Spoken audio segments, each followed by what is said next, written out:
नमस्कार, बहुत स्वागत है आपका हमारे इस खास पेशकश में। मैं हूं आपके साथ योगेश पांडे। चुनावी महाभारत के अंतिम चरण के मुकाबले की घड़ी आने वाली है।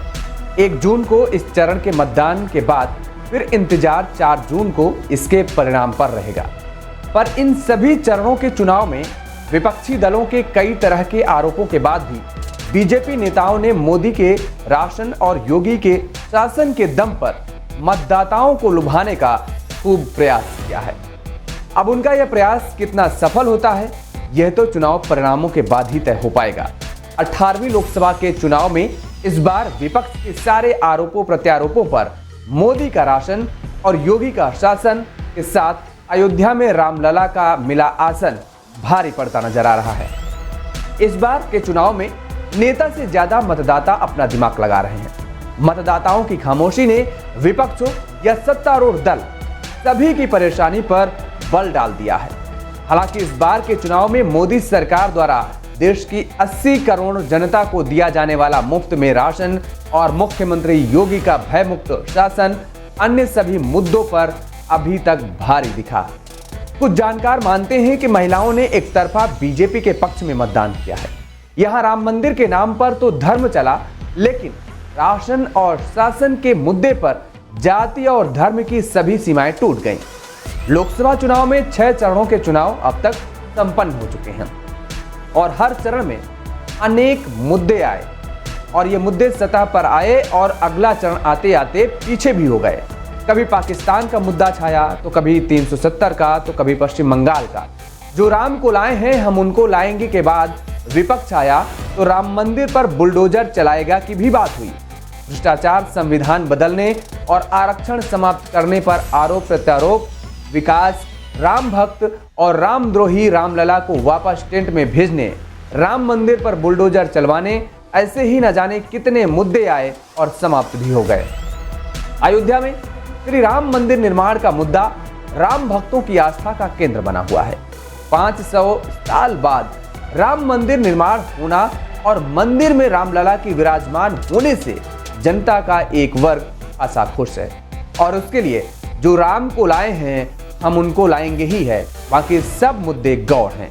लेकिन इस बीच मंदिर मस्जिद से भी ज्यादा काम कर रहा है फ्री का राशन, जिससे पूरे परिवार पल रहे हैं। अगले 5 साल तक फ्री राशन जारी रहेगा और इसने ग्रास रूट पर बीजेपी के पक्ष में काम किया है। इस राशन के परिवार की महिलाओं को निश्चिंत किया है।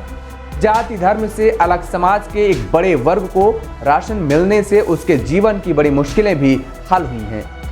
कोरोना काल में मिला यही राशन उसके जीवन का आधार बना और आज भी सैकड़ों परिवार इसी पर जीवन यापन कर रहे हैं। मोदी सरकार की इस योजना ने बीजेपी के पक्ष में एक बड़ा वोट बैंक स्वतः ही तैयार कर दिया है। मोदी सरकार बराबर दावा करती आई है कि हमने मुफ्त में राशन की योजना चलाई, जिससे गरीब परिवारों का चूल्हा जलता है।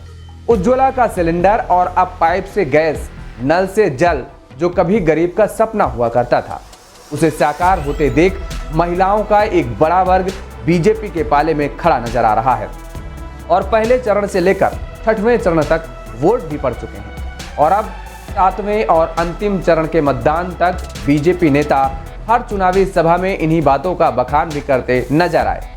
तीसरे नंबर पर सबसे ज्यादा अगर किसी मुद्दे पर समाज का हर वर्ग संतुष्ट है तो वह है यूपी में मुख्यमंत्री योगी आदित्यनाथ का शासन।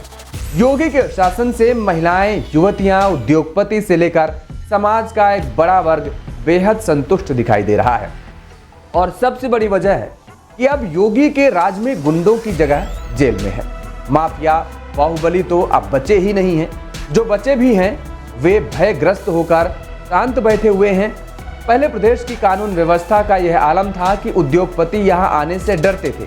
गुंडा टैक्स की वसूली के चलते उद्योगपति दूसरे राज्यों का रुख करते थे, लेकिन अब समय पूरी तरह से बदल गया है। महिला सुरक्षा पर योगी सरकार का विशेष ध्यान है। कहा जा सकता है कि पहले के मुताबिक महिला अपराध और हिंसा पर 100% कंट्रोल तो नहीं, बल्कि इसमें कमी जरूर आई है। योगी की सरकार में उत्तर प्रदेश दंगा, गुंडागर्दी, माफिया राज और भ्रष्टाचार से मुक्त हुआ है। बहन बेटियां, घर, खेत खलिहान सुरक्षित हुए हैं। प्रदेश की छवि दंगा प्रदेश से उत्सव प्रदेश में बदल चुकी है। कानून व्यवस्था जनता के लिए एक हमेशा से अहम मुद्दा रहता है और इस चुनाव में भी उत्तर प्रदेश में चुनाव के दौरान मिली प्रक्रियाओं में योगी सरकार की कार्यप्रणाली से जनता खासी संतुष्ट दिखाई दी है। अब ये सारे प्रयास कितना सफल होते हैं, ये तो चुनाव परिणामों के बाद ही तय हो पाएगा। आप देखते रहिए डेली 24 भारत। नमस्कार।